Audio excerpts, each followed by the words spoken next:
a saying, life is like a bowl of cherries.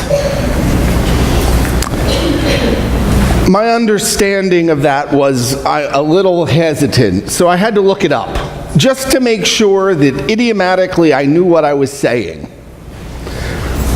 And I was right. Life is like a bowl of cherries. All is good in the world, unless you're allergic to cherries, in which case life is not good. So then you have to go to something else. So personally, I like to think of life as peaches and cream. Peaches and cream is good. When life is good, life is peachy, or peaches and cream. But life is not always a bowl of cherries or peaches and cream. I had the honor and privilege to walk with a family with two 18-year-old boys whose mother was dying of cancer. And as we talked, every time someone walked up to them and said, "How are you doing?" they would respond with, "Life's good."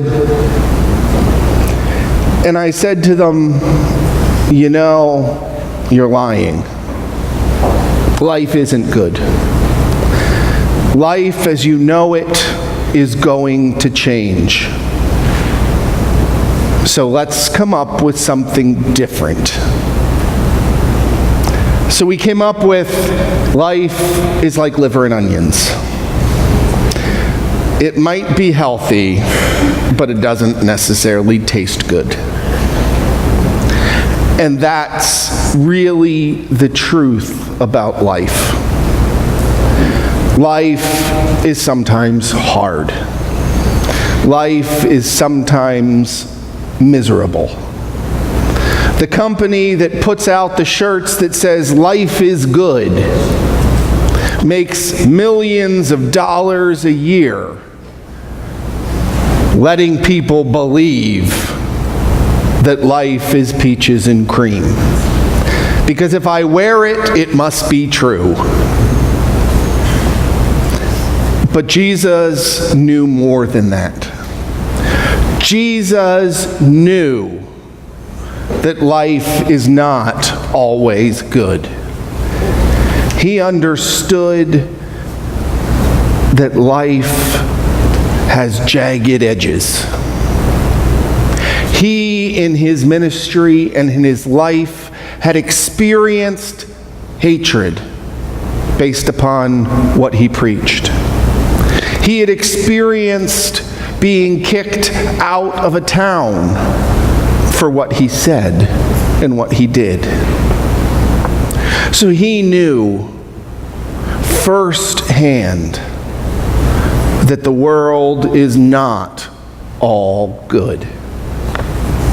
And so, as we heard in this morning's gospel reading, as Jesus is preparing to leave this world, he knew he was going to be arrested, charged, hanged on the cross, died, resurrected, and then ascend into heaven. So he knew he was not going to be around much longer. And in true Jesus fashion, he was more concerned about the people that he was leaving behind. And so he was praying to God to watch over them. He knew that left to their own devices, the disciples might make a U-turn in their journey. They might walk away from their faith when confronted with negativeness. Jesus knew that the difficulties he encountered, they too were going to encounter.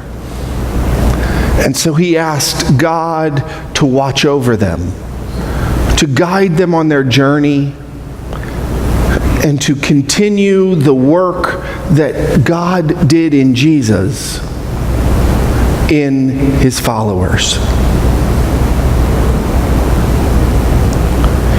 Jesus knew the jaggedness, the roughness of this world. All of us have experienced some piece of an unjust, jagged world. All of us have experienced some type of negativeness against us. And Jesus prays the prayer this morning for us as well. Many people, before they die, work to ensure that everybody they love is going to be taken care of. They want to know that there's nothing left that they can do before they die. And that is what Jesus was doing. Jesus was going to the highest power, to the person, the only person he knew that could answer that prayer. So he asks God, if you don't do anything this week but one thing, I ask that you read this passage in the gospel again sometime this week. It's a very, very powerful prayer, asking not only for comfort, but for love. Both for those you love and your enemies. And Jesus prays that. Prays to his Father, asking on behalf of his followers.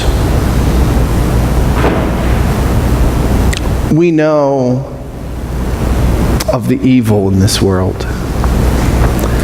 We know of the anger, the hatred, the bitterness, the revenge. We know it is not the Garden of Eden that we live in. But I ask and I urge you not to conform to the roughness of this world. Do not allow the anger and the hatred of our world to detour your life. Let go of the anger and the revenge. Be transformed by the love of God. Return to the love of God. Rest in that love.